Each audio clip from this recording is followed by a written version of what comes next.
Hello and welcome to the Serving Love podcast. Today on the show, we have Sasha and Moritz Kerkmann Hood. Hello. Hi, we're Hello. so glad to be here. Welcome. I'm so excited to have you. It's so interesting. We've met probably, oh gosh, I don't even know how many years ago, but we haven't dropped in deeply or really connected all that much other than at events and some of the communities that we're a part of.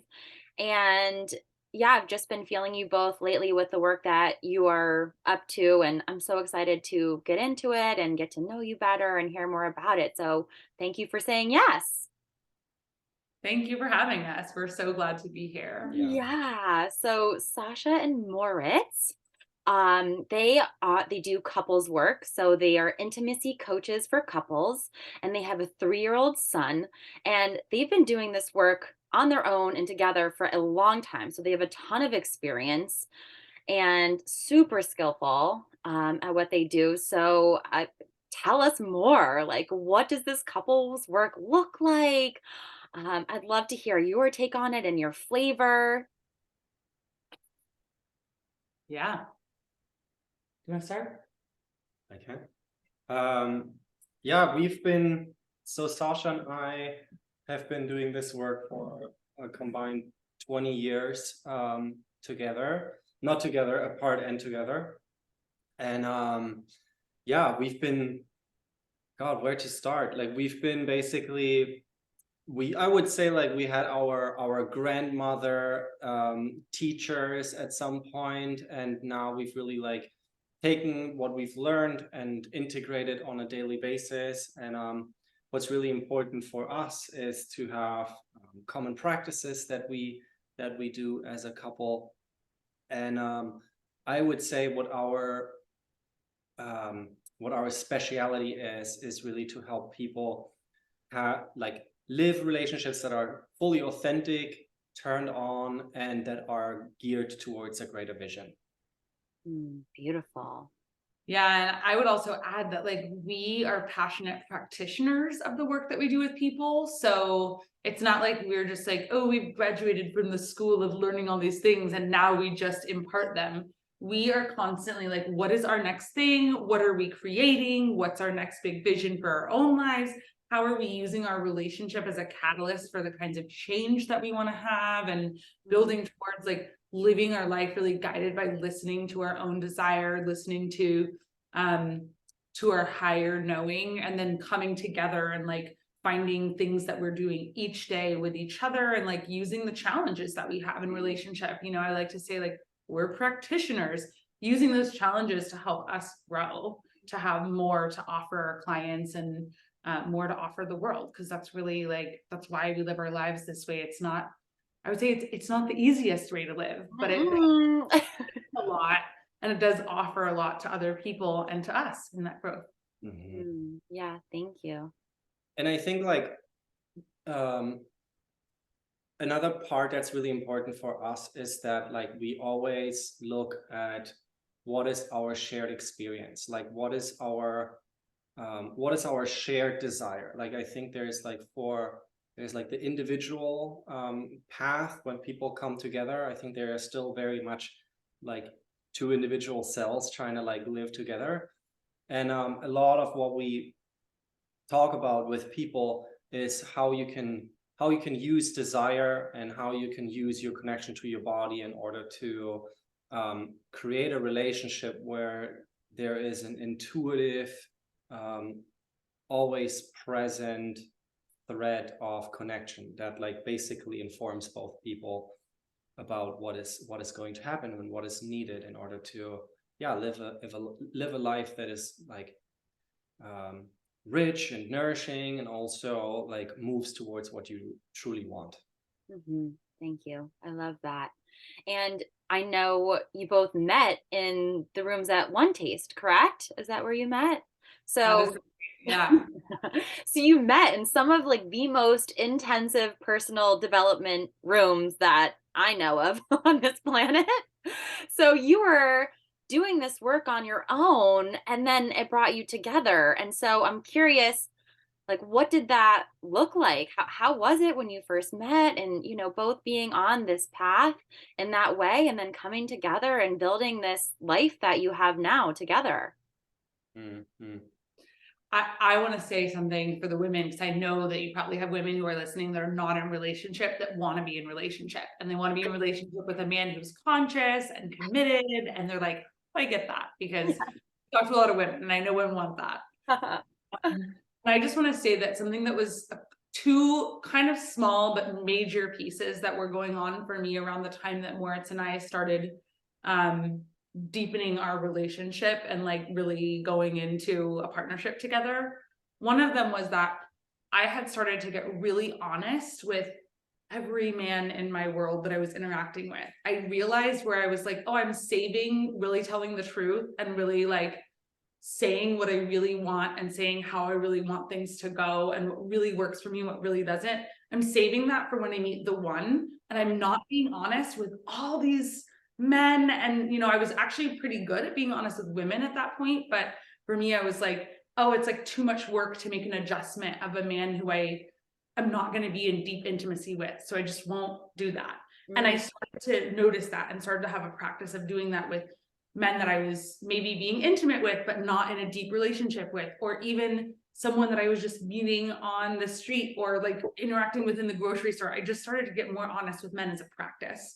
And right when I started to do that, this man walked into my life. And I don't think those two things are unrelated. I think those are related.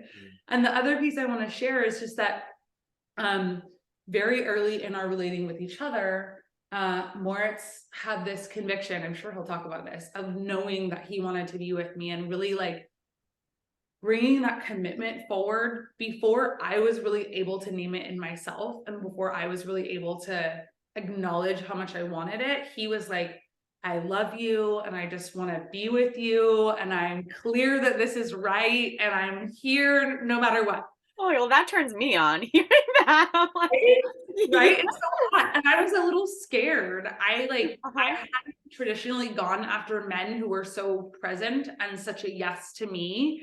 I was much more in the role of like, I'm gonna go after someone that I have to like chase and like work and like, oh, I can convince them. And that was a real pattern for me. And so the beginning of our relationship was really changing that. We say bending the paper in the other direction, trying something that was really opposite from what I was used to, in saying, oh, I feel that same thing he's naming and verbalizing, and it does turn me on, and it also scares me because I've never been able to open myself up when somebody's coming towards me and saying, I want you.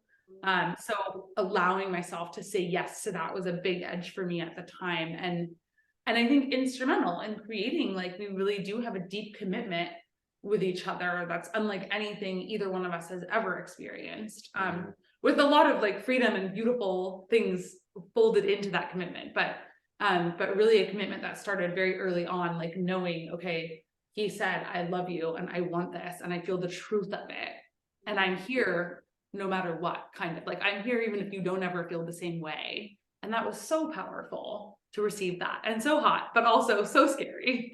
Yeah. Oh my gosh, Moritz. Okay, so tell us what inspired you. Like, what was the thing or the feeling that had you immediately feel like a fuck yes to this woman in this way? Yeah. Well, so like before that, like I would say like so I worked in the fashion world for like a really long time. Like I lived in Paris and in London after I moved away from Germany with I think like 19 or 20. No, 19. And I was like, it was like I was kind of like at the top of my game there already, like working with like people like Kate Moss and Naomi Campbell, and like working on shoots for Chanel and Armani, and it was like amazing. I had my own work published in Vogue, but there was just a way in which all of these things didn't really make me happy, and I was struggling with addiction. I was struggling with mental health issues, and I would say that like leading up to meeting Sasha, I was doing a lot of work on freeing myself, like finding a new perspective onto life, because back in that period, like it was amazing the work that I've done there, and it gave me so much experience that I'm very grateful for. But I got into a point where I was massively unhappy in my life, and I also, because that feeling inside me was like already persistent for so many years, like basically like somewhat branching back into my childhood, I also was not sure whether I can be at all happy, whether I can be at all fulfilled and like expressed. And I think it was like, for me, what happened was like, if I continue this way, my life won't be very long anymore. Like that is something that I knew. And so for me, it was like, I'm gonna try something different. I'm gonna make a full cut and try something different. And I left all of that behind. And I remember the first thing that I picked up was meditation. That was something that, like, already as a kid, like I had a book about meditation, and that was something that was always with me. I was like, wow, that's an important thing that I want to pursue at some point. And so, like, leading up to this, like I was in a few relationships, but they were messes. Basically, they were huge messes. And it would always be like 2 years, and then eventually I would fall out of love with the person, and I would sort of like try to keep myself in, but like always feel the pull away from it. So it was always like in a position of being split inside, like I want a relationship, I don't want this relationship, and always living with that thing, like to the degree where like I would look at my partner and like, yeah, I love this person, but I also like, they disgust me and I hate them and I don't want them, right? And at that time I couldn't identify what that was, which like now I know that's resentment, right? That's resentment that's building. And the aversion that comes with the relationship as well. And if you don't know how to work with resentment and how to work with aversion in your marriage, it's doomed to fail. Like eventually you'll just want to pull away from that thing. And I was at that time with another woman, and that relationship was amazing, taught me so many things, but I felt the same way. And there was also something deeper that was like, this isn't the right place for me. And we just started to date open, and I encouraged her for a period of time to pursue a desire that she had, to the point where she had a really big opening. And then in return she asked me like I think you should also see if there's someone that you would like to have a makeout with, or that you would like to have a date with. And I was in America at that time, and that was the first time, because I was like, at that point in my life, I was wanting open relationship, and she didn't. And so she asked me, and I was like, okay, well, fine. And she was like, who would be the most scary person to ask right now? And I immediately knew who the most scary person was. And I was still very shy. I mean, I'm still shy, but like I was also very like retracted in a certain way. And so I sent her a text message and was like, hey, do you want to have sex tonight? And she was like, You were the scary person? scary. Okay.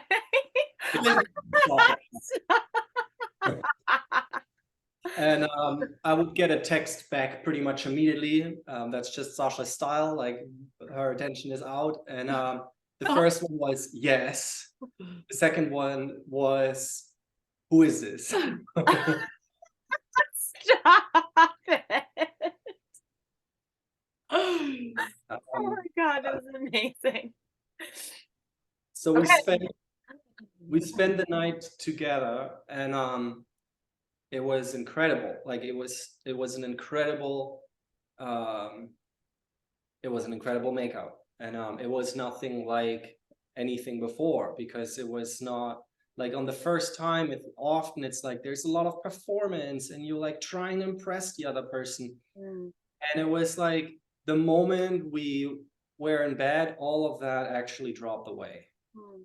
And it was just the two of us, and it was just very sweet, but also like with a lot of power and desire, and it was just really tender. And I just want to interject and add something here that, like, for me, my background, I had already been doing the orgasmic meditation practice for like 9 years at that point. So I had a lot of practice of hearing my own body, knowing how to open no matter the circumstances, you know, like the me before I learned practices around consciousness and my body and sexuality and how to communicate might not have been like, oh, text from someone I don't know, you know, like I knew it was someone in our community. It wasn't like a random stranger, but it was like someone that I didn't really know.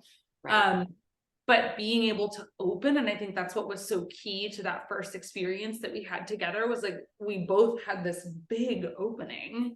And that really came for me because of being able and willing to find the places in myself where I usually close, or I usually like stay withdrawn, or say like save something, or like hold back. And I really was like willing to open all the way, and you were too. And so there was something really powerful in that like both of us had this huge experience of feeling something that was greater than ourselves inside of that.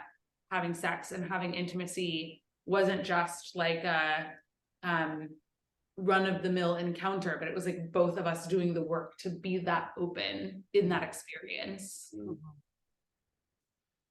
And yeah, like I went back to my bunk bed at that night,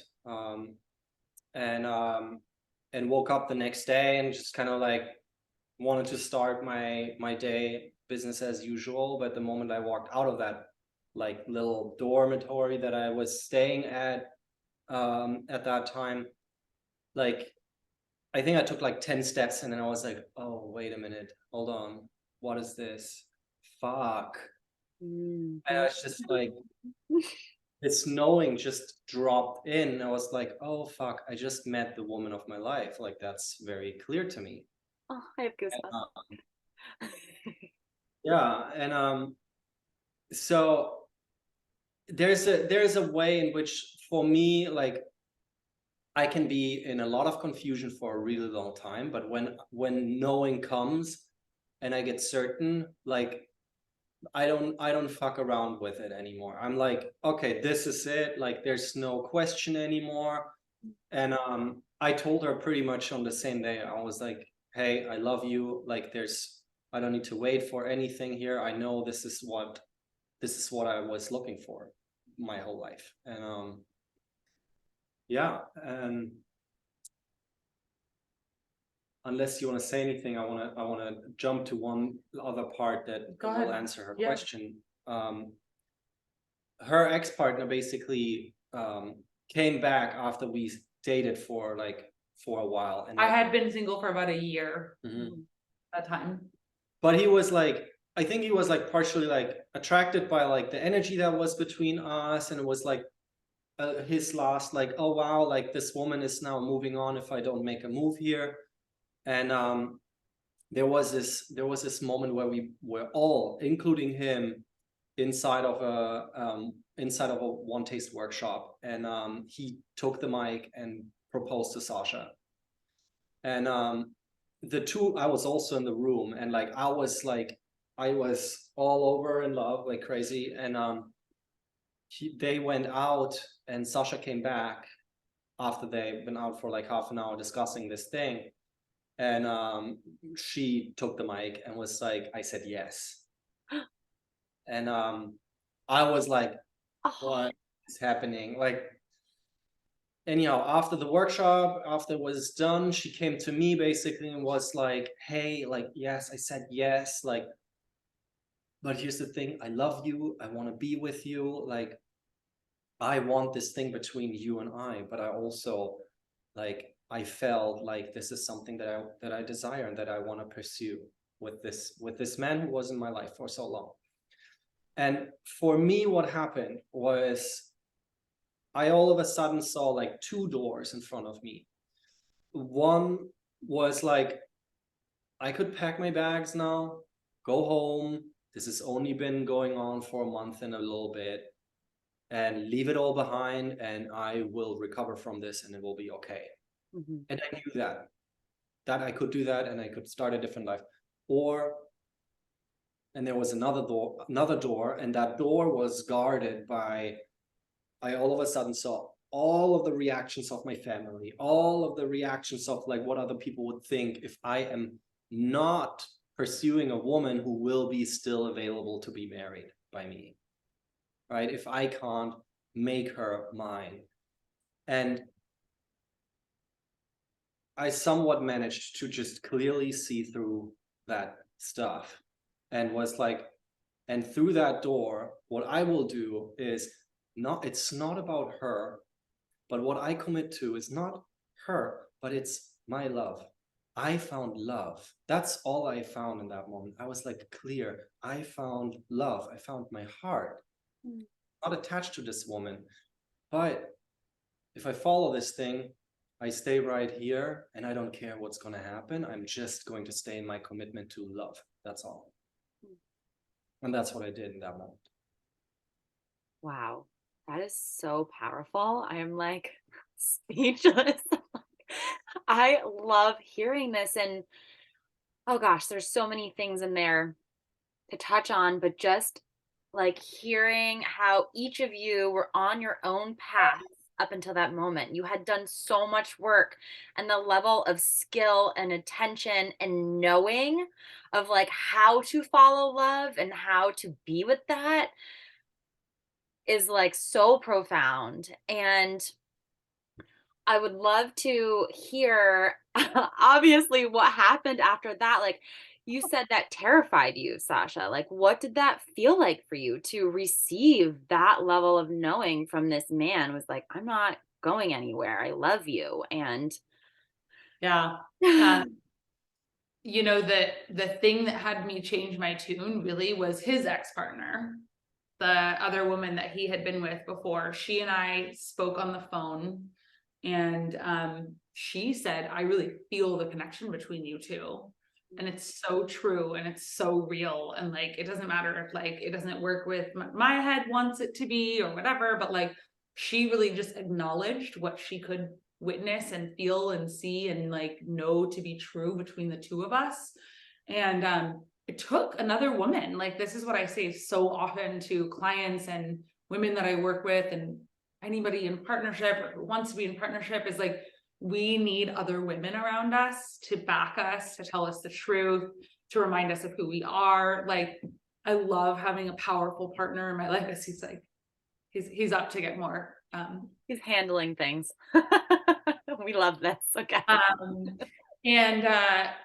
And I need women. Like, I need women around to remind me of the things when I get scared, when I get, you know, when I get angry and I want to annihilate him. Like, I need women around me to check me too. Mhm. So this woman just beautifully acknowledged the truth of what she could feel and said, like, don't let your fear about me or about some other man or, you know, this other partner of mine that had been out of the picture for a year and suddenly was like, wait, I want to come back, you know. And I was in a lot of clarity that like I didn't want to be in a monogamous shaped relationship. And so I said, like, yes, I love you, and yes, I love him, and like that has to be okay. And I'm really clear that that's what's true for me, and it's not gonna go away. It's not gonna go away because I wish it would, or I want to like be someone for a man to like help them know that they're secure, because I'm not. It's like, this is just who I am and I can't get away from it. So what this woman said to me was like, I feel what's between you, and you can't remove a part of who you are or change yourself in order to please anybody outside of you. It's like, you have to be right with you. And I just felt that like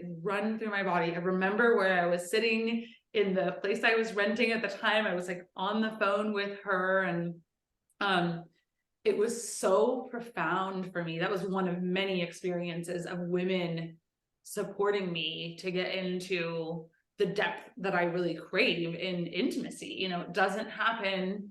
I like to say, like, it doesn't happen alone in our little houses behind our white picket fences, even though we still live in a culture that says we should want that. I'm marketed that image all the time. And it happens in community, it happens with support, it happens with both of us being in a relationship that works because we have support in our relationship, not because we're doing it alone. So from that moment, I really was like, okay, this is really scary. And I do want to do this differently than I've done it before. I do want to be able to be the woman who can open to receive the offer that's on the table from this man who's truly doing it from his own knowing that, like, it's not like what he's gonna get out of it, right? It was like, it was feelable to me, even though I was nervous. You know, my biggest fear was like getting hurt and having my heart broken and like having somebody say they were gonna commit and then not actually committing. And I lived through that fear. Actually, that did happen. The other man that I was in partnership with at the beginning of my relationship with Moritz did end the commitment for his own reasons, and I did have to live through that kind of heartbreak. And here I am telling the tale of it, you know, and I really just had to like be present and be open to feeling that, right? Having those experiences of our worst fears. Sometimes we have to live through those things and feel them in order to become who we are. Yeah, thank you. And I love hearing all of this because I think sometimes in this fairy tale culture, we're taught that you just meet your person and then there you are. You know, Right. it's just like it is the white picket fence and we have the family. And it's so good to hear the truth of like what like the journey that people go through to get to where they are. It's not linear, it is not always easy. And just also the way that you're coming together, it's like I can feel the frequency of your partnership, like the truth of it, you know, like it had to take its time to unfurl, like for both of you to be able to fully receive like the full power of it. Yeah, thank you. Yeah. And not to say, because also I think it's really, it's not about the circumstances of it, because like for us the next step was like I wanted to come here and to the United States and stay here and like live with them, you know, and then the very next thing, I packed everything up in the UK. I gave up my place, I gave up my studio, and sold pretty much like probably 2/3 of everything that I had, and started to come over here to then be actually stuck at the border and turned away. And I got stripped of all my visa rights and was not allowed to come back into the United States, and they were over there. I was all of a sudden not able to go back to the UK because I had nothing left there. So I was like thrown all the way back to my parents' I house. just want to say I was waiting at the airport with the balloon. I had a heart-shaped balloon and I was so excited to see. We were like long distance relationship for a while, and I was like, you sit and wait and you watch people walk out of security, and like eventually they came out and like asked me some questions, and they said he was going to come out, but he never did. And so I just waited there for like hours waiting for him.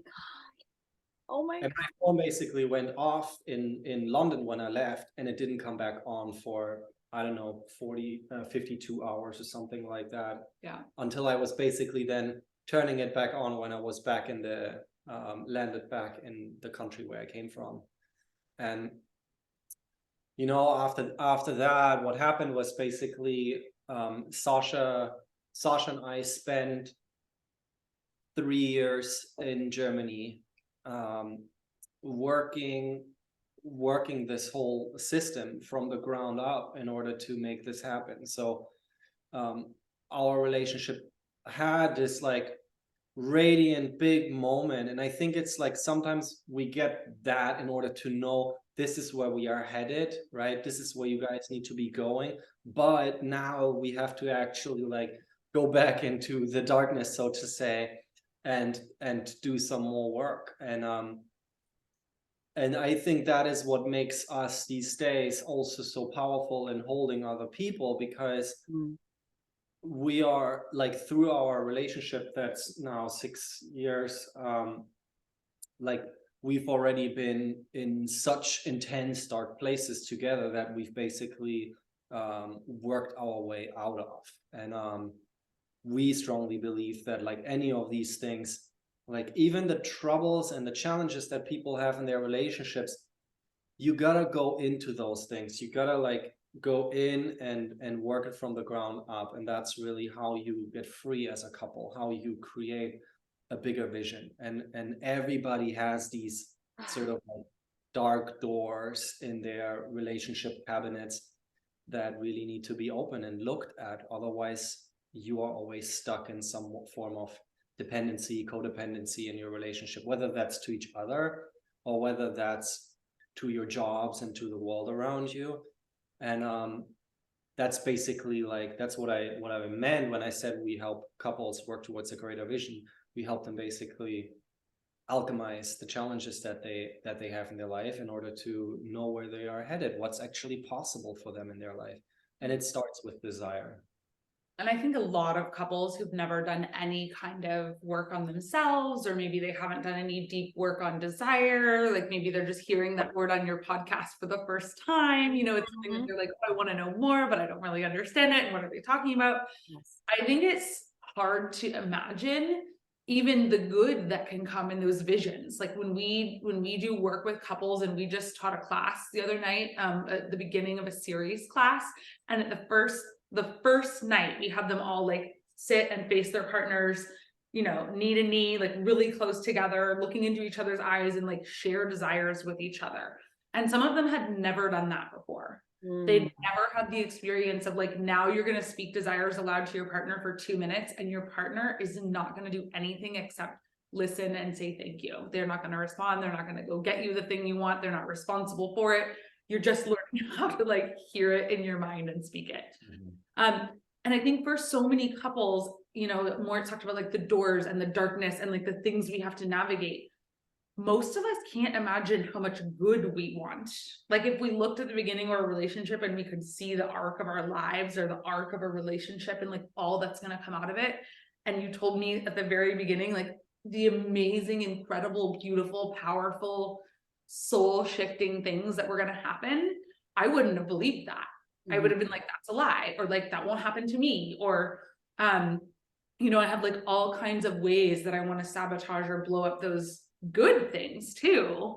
And I think it takes time to grow into how big could our vision be. And I think a lot of couples, like when he first was like, I want to come to the United States and live with you, I was like, haha, like I couldn't even process it. You know, I didn't, like, I was like, yes, I love you and I want to be closer, but like, what does that mean? What does it look like? Where will we live? What will it be like? You know, and it's just, I mean, obviously also we've grown a family, right? That's something that so many people can't imagine until they're in it, right? Until it's really happening. And there's so many beautiful things on that path and so many challenges, of course, on that path, but we can't imagine what we might be capable of as we grow our ability to receive, as we grow our ability to navigate those dark doors, right? Like that gives us, that expands our ability to hold, expands our ability to feel, just literally what we can stay conscious physically in the body and be able to experience will grow as you do any kind of work where you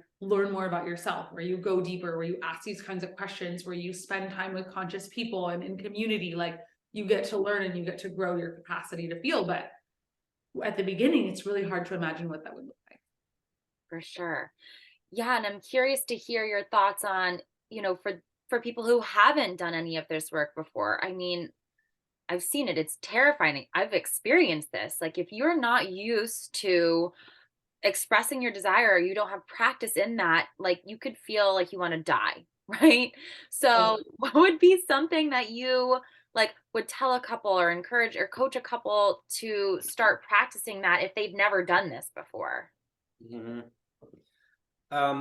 So what we see a lot, like, I mean, we've been working with couples for a really long time, and what we see, we notice, of course, also patterns that are just over and over happening, is that often what is the case is that one person wants to do the work or wants to do something, and so good. and the other person doesn't, right? Been there.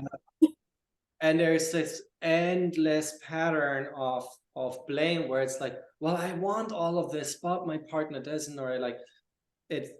I have to say, it is often the men who don't want to do this stuff. It's also in the men's work that I offer. It's so much harder to find men who are really willing and who are really like ready to do something.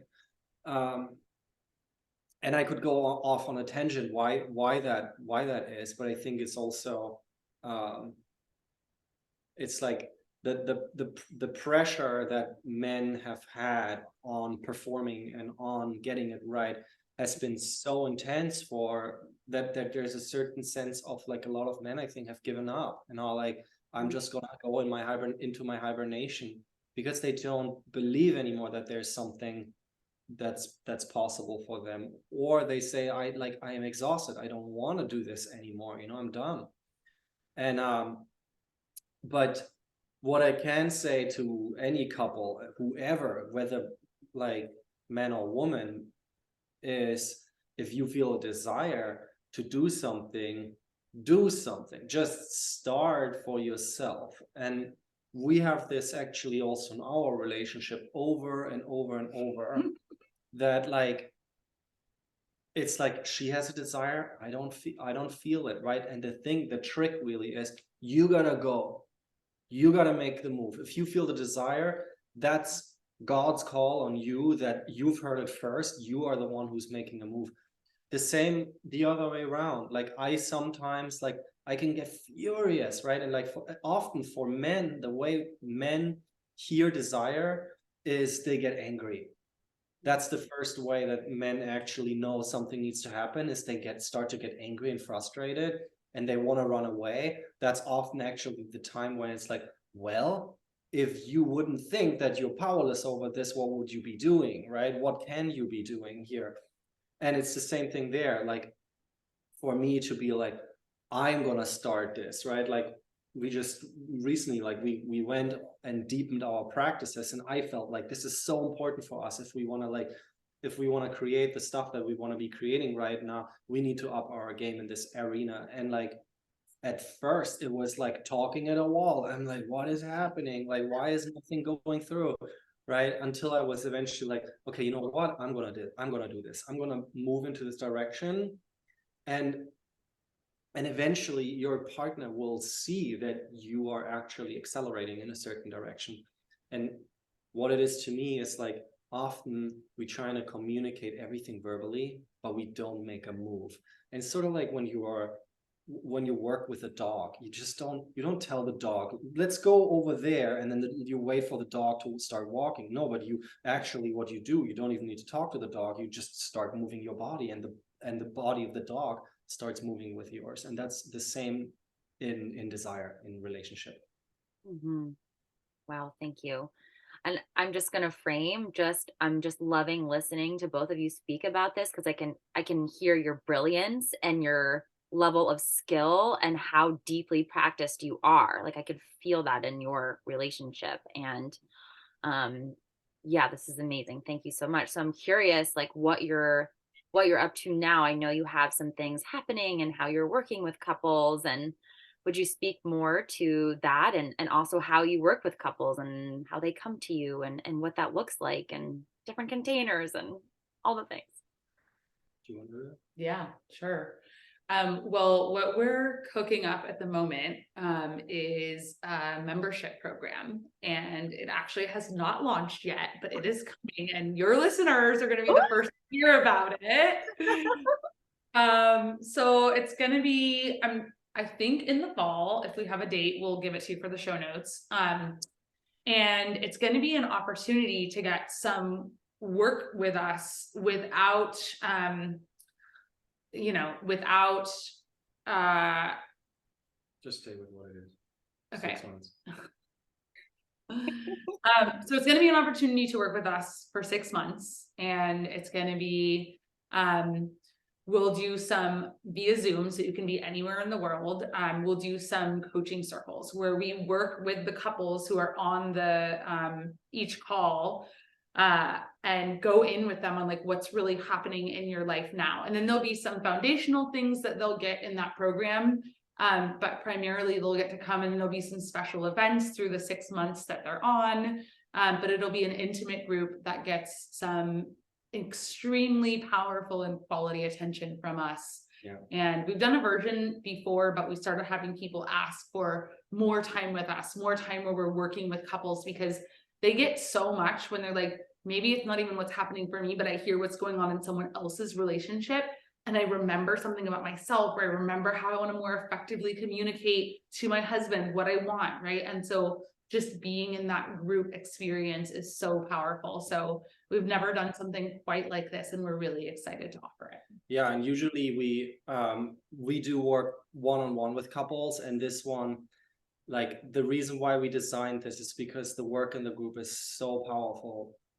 And what the experience of that 6 month is you, with you and your partner, you are like really firmly held in our attention and in our system to bring out the stuff that you usually struggle bringing out together. And there's like, alone you can go a certain way, but if you are actually held accountable and also have the attention of the group and of us to really find out what is the real truth of the thing, not just 50%, or not acquiescing into like some like comfortable alternative compensation, but what's the real thing, and then be held accountable in those 6 months, you really accelerate your relationship. So that's something that we I was just gonna name that the kind of people that are drawn to us are often so, like, a comment that a woman had who came on when we did another version of something similar to this. She was like, wow, everybody in the group was so vulnerable and so willing to open up in the group. I've never experienced a group that was like that, because of the kind of field that you guys held. Like, it just felt like everyone who was drawn to you was really willing to open and be seen and be felt. So I think a lot of times there's this fear of like, can I open? Is it safe to do it in a group with people? And I think what people will find in the clients that come to us is that they end up feeling so relaxed, like their fear and their vigilance about like, what if I can't open in a group is actually the other way around. They're like, I felt more safe in this group with these coaches to really open and be true and authentic, because other people were so vulnerable and so transparent. And then I like learned even more than I could imagine that I did, that I would. And it's definitely for couples who may have already done a little bit of this kind of work, who have a little bit of experience. This is definitely for couples who may also be already pretty good connected, but they just want to take it really to the next level. They really want to like use practices and use tools to not just like create a not just like come out of fighting, but like create an amazing relationship and create like a purposeful like family or relationship, whether that's with kids or without kids, doesn't really matter. Like people that want that, that's who that is for. And I would say like the best opportunity for anyone who wants to find out more about this is to come to one of our free events. We like run twice a month a couples games night, and we play a couple of communication games that just actually gives you a taster. It's kind of like you go into the movies and like you watch something really amazing and you get that state change. You like come out of that movie and you like, wow, I feel like Bruce Lee, or like, you know. Bet they do, coming out of that room with you. Yeah. You get that state change, and you get to feel what it's actually like when you really connected with your partner, when you really feel seen, when you really feel like met by connection and attention and intimacy. And you get to drop into that for one night and like have a date night where you experience that and you take it with you. Yeah, so that event is super amazing because it's sort of like a little lighthouse of what's possible for you. Yeah. So anyone is welcome to that event, and I would say we put the link for the next one into the bio of this. we'll put all the information in there. Of course, my brain is I know we're almost coming to a close, but I'm like, oh my gosh, you're parents too. And it's like, and you're doing this work. And I feel like that's a whole other podcast about, living in this way with a child, Yeah. and also just like, I mean, I see you on social media and I get the feeling for it, but like how you stay in deep, deep connection while also having a family in this way and having a big purpose in the world. And so thank you for modeling that for one, because I'm sure a lot of people struggle, right? Like, how do we do this? How do we stay deeply connected, intimate? How do we have amazing sex? Like, how do we, keep building something together from a place of desire and truth? And Yeah. yeah, so thank you. We do recommend having regular, amazing sex with Yes. your partner. It skills. It helps us regulate our nervous systems. It is a good thing. I just want to say, because I think a lot of people are like, oh, regular sex, like when you're a parent, is that like once a month? And I'm here to say, no, that is many times a week. It's not quite daily, but it's these days, it's many days of the week. Let's say that. God, tell us a little more, like, because I feel like parents out there are wondering, oh my gosh, well, how do I make time for that? So, how do you make it a priority?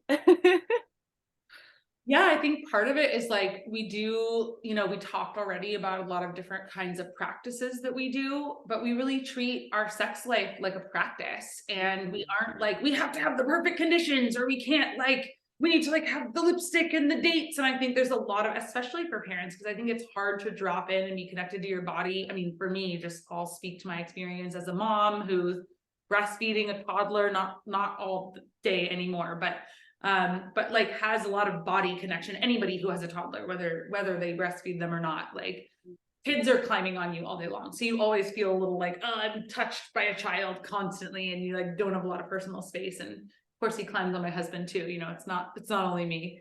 But we get this idea that I can't open, or I can't be sexy because I don't feel sexy all these other times in the day, so it's like I have to do something in order to feel sexy.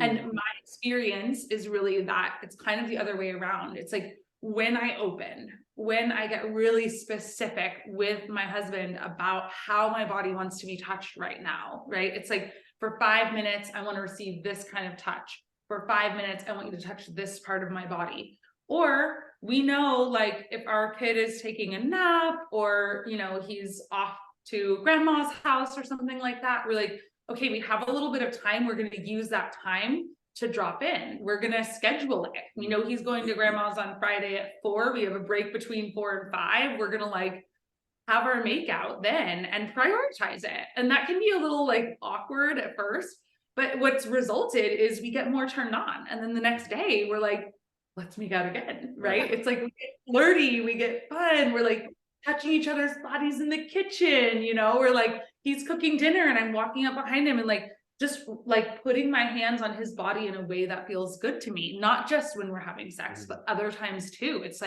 that physical touch. And that's a big one for the two of us. Physical touch is such a nutrient that we can't do without.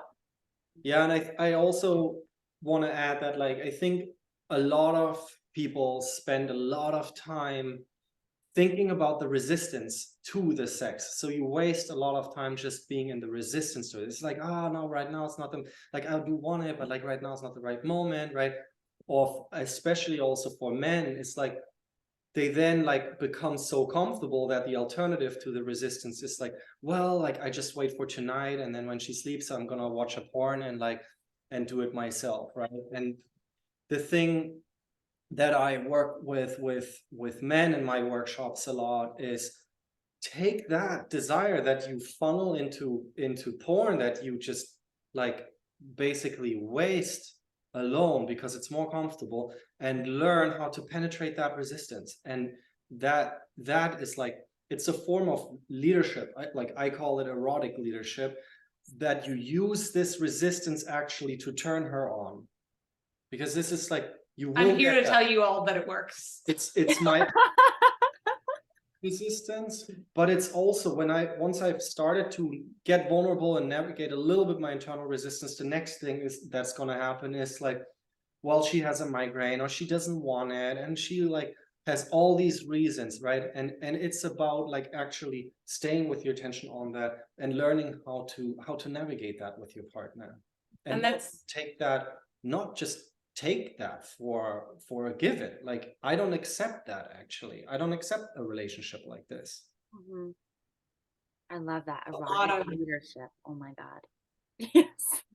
a lot of the work we do with people is like, it's like spokes of a wheel, and it all touches back onto this, right? Because you know that like how we do something in one area really responds to and has a connection to what happens everywhere else. So when that resistance is being penetrated inside of our both of our relationship to our own sexuality and our own connection with our own bodies, and then like how do we come together in that, then we're able to do that in other areas, right? And so our clients often find that once they're learning how to do that in one small place where they had so much fear and so much resistance, and we go in there and we support them and they like work out a little thing and they're like, oh, and then we had some clarity over here too, and then like a fight they keep having stops happening, or sex that they used to think they could only have once in a blue moon is suddenly happening 3 times a week. And they're like, wow, that's magical. And we're like, yeah, it is. Yeah.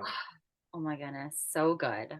I feel like we could go on and on about this stuff all day. I'm like such a nerd for it. I'm like, I want to hear everything, but we'll save that for all of the things that you have going on. Seriously, people, go see everything that Sasha and Moritz are up to. We'll link all of it in the show notes.